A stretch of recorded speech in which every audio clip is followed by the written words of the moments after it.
everyone, and welcome to our LinkedIn Live this month. I am so excited to have my two guests with me here today, Cristina Mann and Ryan Wolf. Welcome. So glad you both can join us. Thank you so much. Pleasure to be here. Laura. So, quick question. Cristina, where are you coming from? I'm dialing in from London, but originally I'm from Romania. So you might tell my accent's not quite British, but close enough.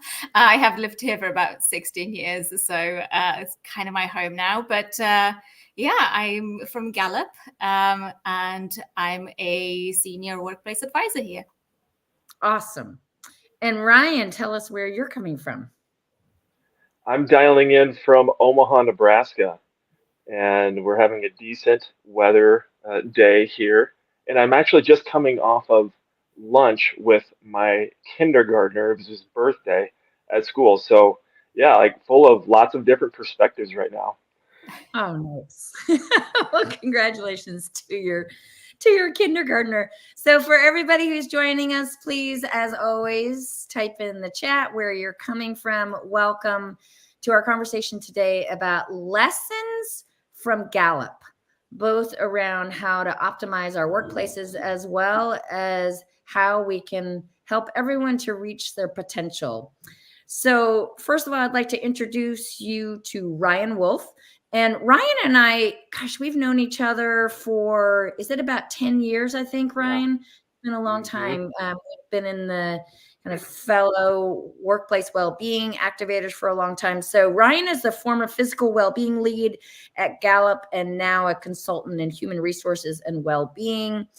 And one of the things that he did at Gallup was really try to operationalize global teams and collaborate with Gallup's researchers, including Jim Harder, who was a guest of mine about a year ago, to bring a pragmatic, data-oriented approach to improving the employee experience and overall employee well-being.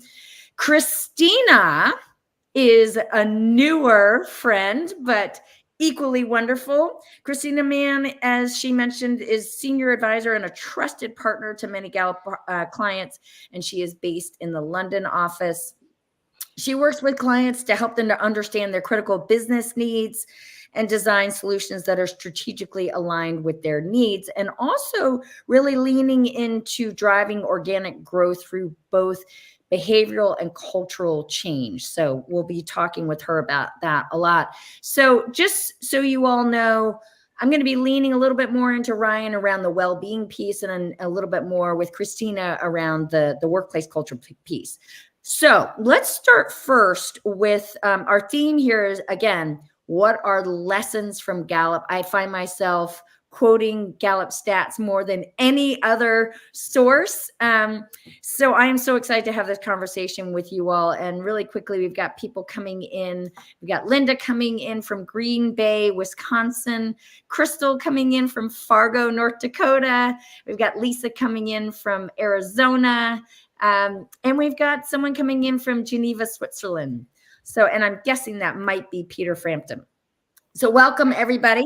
So let's start first with you, Ryan. Can you walk us through a day in the life of when you were at Gallup? And you were at Gallup for 25 years, so a long time. So just walk us a little bit through what your day was like and the kind of work that you were doing. You bet. So thanks. So I guess a day in the life was really staying real current with the research. So making sure really up to date with what's going on, and then really trying to kind of translate that into all sorts of projects and implementations, whether that's papers or presentations or strategy sessions. So that's kind of just a high level view of it. And you were also doing a lot to try to help employees at Gallup to really maximize their well-being on a day-to-day basis. Absolutely. So really taking everything that we had been doing research-wise and implementing it and making sure that we're kind of practicing what we preach and applying all the science that we know helps improve thriving in the workplace. Awesome. Okay, Cristina, walk us through a typical day for you. And you are still with Gallup, and again, based in London. Tell us a little bit about that. Being grateful on a daily basis about the research that we do and the work that Ryan does. So thank you, Ryan. My day in the life is kind of varied. So I get involved with a lot of different clients to really help kind of get to the root of where it hurts and why it hurts, and how we can explore different solutions that actually, make an impact. Whether that's through executive presentations or on site with clients, or helping to bring clients on board from the very beginning and help them navigate the world of how many solutions are out there, because there's many things that you can do that can help tackle one problem, but which one's the right one for you, for your organization, can often be an important bit of time to focus on, to make sure that you take the right steps and not just shoot in the dark. So it's varied, but that's the pleasure of kind of working at Gallup and on kind of all of the research that we have here. It allows us to kind of flex into a lot of different directions based on what the clients need. So, Cristina, you're a little bit more client facing, and Ryan, you were a little bit more internally facing in the work that you did. And so I think that that's really helpful for our listeners. I know some of the people who are joining us are people who are more internally focused. They're working with organizations from within, and then others are more externally facing. So someone like myself, I'm more focused on clients that I serve. So again, to all of our listeners, thank you so much for joining us. I'm so happy that we have such a nice showing today. Please feel free to comment or ask questions as we go through this. Again, this is really your opportunity to get some insights from insiders around how we can apply lessons from Gallup in order to help optimize lives and workplaces. So let's talk a little bit about what is it that makes Gallup so unique? Why is it that so many of practitioners like myself, you find ourselves citing Gallup data over and over and over again? So, Cristina, let's hear first from kind of a workplace performance perspective. Well, I won't tell you my opinion, because I think I'll probably be biased. But one of the things that I often hear from our clients is that we're not biased in the research that we do and how we go about it. And that's such a powerful thing, to be able to just be guided by the research and by the data. I'm not going to ask a question just because I want a certain kind of answer, and so I'm going to be clever in how I word it. It's really just pure kind of unbiased research, and it's not necessarily self-serving. It's not just to promote Gallup all the time, but it's actually driven by the impact. So, having people like Nobel laureates, advising us on how to do our kind of studies and research, it's incredible. It's just good science and good impact. And how about for you, Ryan? What are your thoughts around what is it that is so compelling about the Gallup data? Yeah, Christina answered that really well. I guess I could also add by saying there's just a few things that we study and research that are so important to people and what they're looking for, whether that's in their personal or professional lives. So when you think about performance at work and engagement, that's a huge thing that we've been tracking for more than a couple of decades. So both managers and leaders and individuals are all thinking about engagement, performance, profitability, and productivity. So that's important. Well-being. What could be more important than well-being? So that's something that is, you know, that we're really doing a lot of good research on.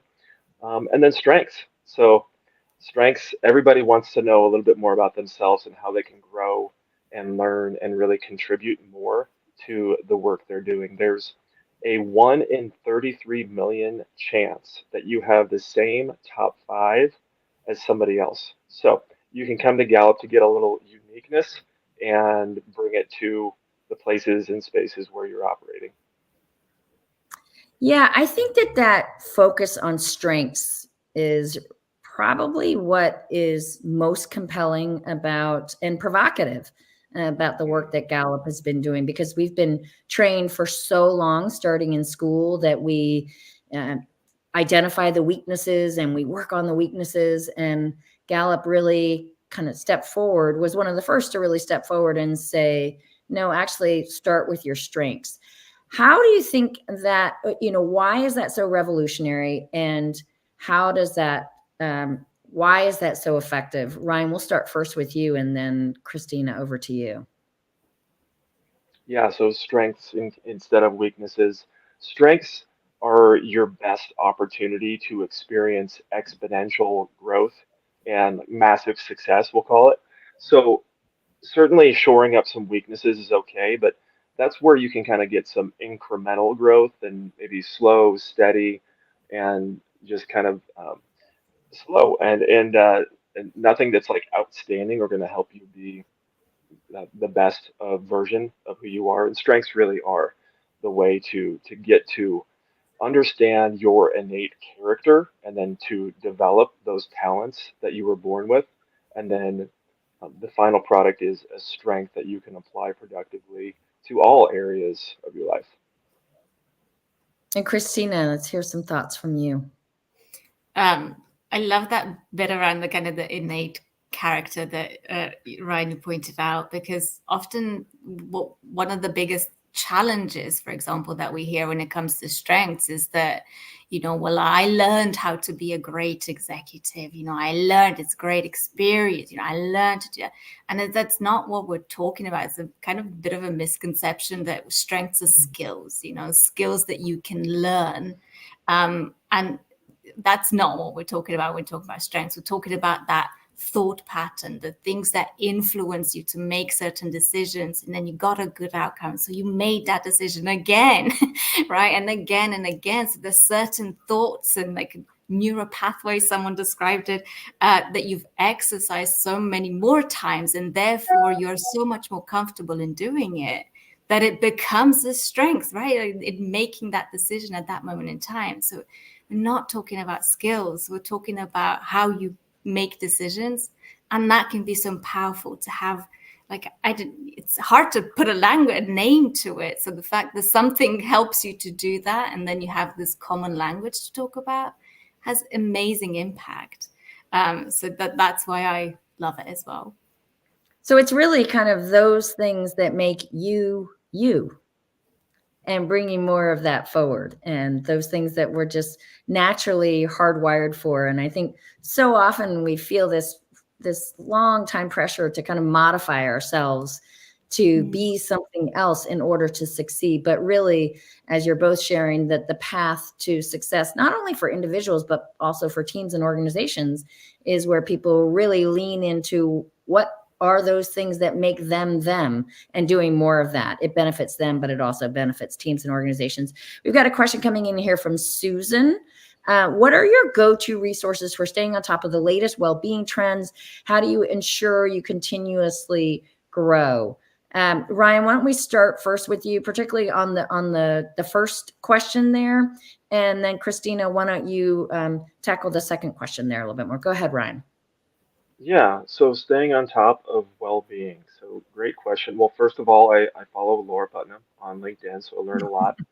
And there's also some other great influencers out there, and I'm hoping their names will come and pop into my head right now as I'm answering this.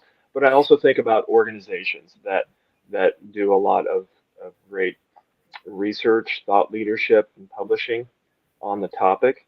So there's several of them out there. So Gallup is obviously one, but there's I think LinkedIn is a great place to find and discover really kind of all of them, and then to get into the conversations or to just to learn uh, more in the medium that works best for you, whether that's reading or listening or watching. So I think that's a good, right here, right now, LinkedIn is a great space and place to do such learning.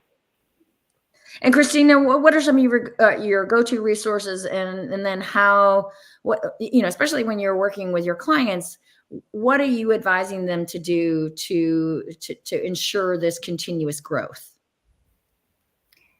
So I joined Gallup about almost like 3 years ago now, and I still I'm not done learning. I feel new, and there's a lot more kind of happening all the time. So if you can get yourself kind of plugged in, of course, there are other bodies that kind of do a lot of research, which is great. Things like industry-wide, depending on your industry, that can also be relevant. But with Gallup, there are a number of kind of webinars and newsletters and things like that you can sign up to. And how do you ensure you continuously grow? The partnerships that you can make in your kind of different communities to kind of share the learnings, because it's likely that other people have been experienced something similar or been on similar journeys that actually makes your learning a lot quicker from learning from others' mistakes. It's also good. I'm a learner, so I always like to hear and kind of expose myself to as many experiences out. So think of who your kind of mentors, partners, similar organizations, or organizations that you aspire to be more like, and see some of the things that they're doing as well. So one of the things I want to dig in with you all a little bit around is, on the one hand, we are all unique, and there's no one like us, and we want to kind of bring out more of what makes us us. And sometimes I ask people to consider the question, what does me at my best look like for you? And while this may look different for each of us, there are universal themes that apply to all of us. And I certainly know around what it takes to not just survive, but to fully thrive. So Ryan, why don't you tackle this a little bit, talk a little bit about, what are those critical themes around what it takes to thrive that apply to all of us, really coming from the Gallup research. And then Cristina, if you could look at this more around kind of what are those things that really enable a workplace and teams of people to thrive. So Ryan, first to you. Yeah, that sounds good. So, yeah, you referenced the Gallup World Poll. So that's been in existence for 20 years. It was built on a framework that George Gallup created back in the 1950s and started with a project called The Secrets of Long Life. And ever since then, the World Poll has really been modernized, and questions, like series of questions, have been scrutinized and asked to all the countries in the world, more than 150 countries, representing more than 98% of the world's population, asking, what's important to you, what helps you achieve a flourishing and thriving life. So there's really some common elements you mentioned. So first is, having a great job, finding purpose in your role, being able to have some growth and fulfillment out of the job that you get to do every day. There's creating financial stability and being able to mitigate the stress of finances out of your life. So that's the financial component. The social component is really having great relationships, having a lot of love and support in your life. And there's kind of the emotional side of really being able to recognize emotions, being able to manage emotions. Of course, there's the physical component, having enough energy and health to get the really important things in life that you want to do, being able to have the energy to get them done and being able to pour yourself into them. And then last is community. So first, on the foundational level, feeling really safe where you live, but then at a higher level of community well-being and thriving is feeling like you're contributing to the betterment of your neighborhood and your community and society as a whole. So giving back to the community is good for the community, but even better, arguably, for the giver. There's some really cool research around that. So thank you for that, Ryan. And Cristina, walk us through a little bit about what are those universal themes, if you will, that apply to the workplace that really ensure a thriving workplace. Yeah, well, again, a lot of kind of data and research that has gone into this, but I like to think of it from kind of two aspects. So first is who are the people that we have and doing what roles, right? Are they set up for success in the first place? You know, do their strengths match? Do they have that opportunity to do what they do best every day? Or is that just a pure mismatch, in which case, you know, you're kind of limiting the kind of the growth and the development that you can get from that. But the other aspect that is just more common across all organizations and employees is that focus on the emotional needs of people within the workplace, right? And that's been coined as employee engagement. It would have been scary if we said a performance metric, but it is the kind of the research that we've done and Gallup's put into it. It's looking at what are those conditions that people thrive in at work. You know, do they have the bare basics, what it needs to be engaged in your day-to-day, to be able to, you know, give your energy to something, not just put in the time, you know, you're 9 to 5 and then I'm off and don't talk to me about it again until tomorrow. So it's that kind of the focus on the employee needs, and the relationship with your manager can help really pull a lot of that out and boost it a lot, like very quickly. Yeah, I think that Gallup has really done a lot of work around the critical role that the manager plays. I mean, you have your book, for example, It's the Manager, which is by Jim Clifton and Jim Harder. Is that correct? You know, you all also have the data that the manager alone likely accounts for up to 70% of the variance of their team members' engagement, both with their work as well as their well-being. So I think a lot of people are starting to catch up onto the role of the manager. But first of all, Cristina, why is it that the manager matters so much? And why are they so often ill-equipped to really be able to meet the role that they that's so important for them to play? Great question. But I think one of the best explanations I have come across yet is kind of how we treat the role of the manager. We treat it as a reward, right? It's been historically, look, we've got a high-performing accountant, and now you're going to be a manager. Well done. You're being promoted, right? It's a reward for being a high-performing accountant, let's say, or whatever the job. But actually it's a responsibility and you're then not equipping them with the responsibility that comes from being a manager. And actually it is a full-time job. And then you expect them to be doing both of these things. You've got to continue being a great accountant or not, let's say.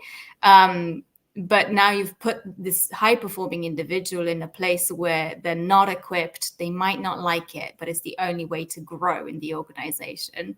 And so now you've got this highly frustrated individual that, you know, once used to be a high performer, now they feel useless or whatever. You know, you have these feelings of insecurities when you start thinking, is it me? Is it the organization? Sometimes they can figure out a way out, but sometimes they just leave, right? So then you've lost a high performing individual, right? So it's how we treat managers and who we put in this position of managers, often the first decision and the first place where we go wrong.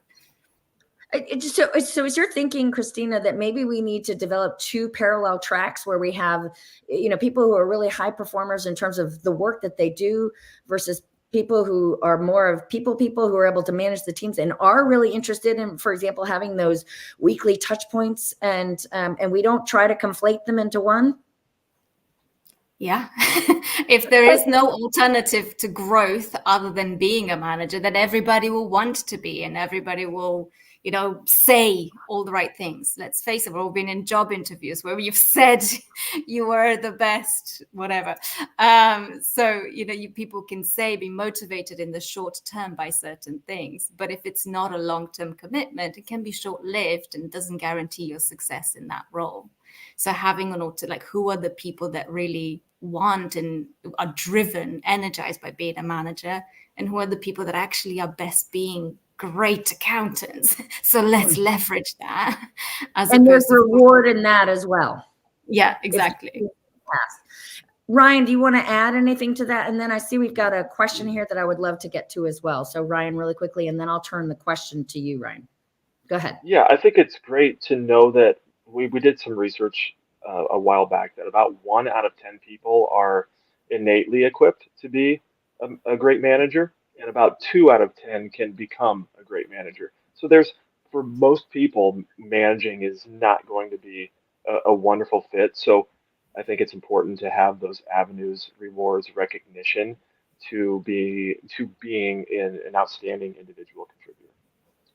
Interesting. And again, this really ties to what you've been talking about, Cristina, about creating the conditions. We have focused so much on optimizing the individual as opposed to thinking about, okay, how do we create conditions in which the individual is more likely to succeed? And how often are we setting them up for failure? I want to take this question here from Momoko here. What are your thoughts on value to doing personality behavioral assessments, such as the predictive index when hiring employees? Is it helpful in determining how the person will fit in with a team or department? Ryan, you want to take a stab at that, and then I can turn it over to Cristina? Christina, you go first. You probably know more about this one than me. I'm not sure that I know that particular assessment, so I Yeah. wouldn't comment on kind of the use of it.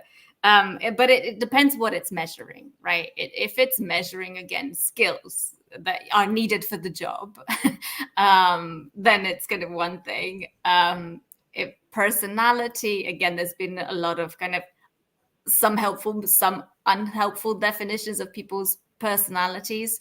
The reason why we like the kind of the Clifton Strengths Assessment is because it's not just you're not one color the whole of the time. You're kind of each individual is so unique, and your dimensions of empathetic at sometimes in certain conditions, not all the time. So it can be useful to know the personality of the people coming into from the perspective of how will it fit with the culture? How will it fit with the manager that they're going to work with? Do you need to think about maybe having some alignment between the two? So it's useful from that perspective of how do you set them up for success, but maybe not so helpful on making hiring decisions on the base of that. Because, how you think can be applied. You can get to the same outcome, but the way you get there is very different. So that's what the strength assessment and hopefully personality assessments would tell you, is how you think, how you make those decisions, not whether they can do the actual job. But again, I'm not sure of that predictive index. So maybe I have to look a little bit more into that and get back to you. That's a great response. And Ryan, I think Cristina answered that question well. I think the question I want to ask you and our as we're starting to wrap up here, and Cristina, I'd love for you to weigh in this as well. One of the things that I think about a lot is that there is more information out there about self-optimization and well-being and creating great workplaces where people thrive.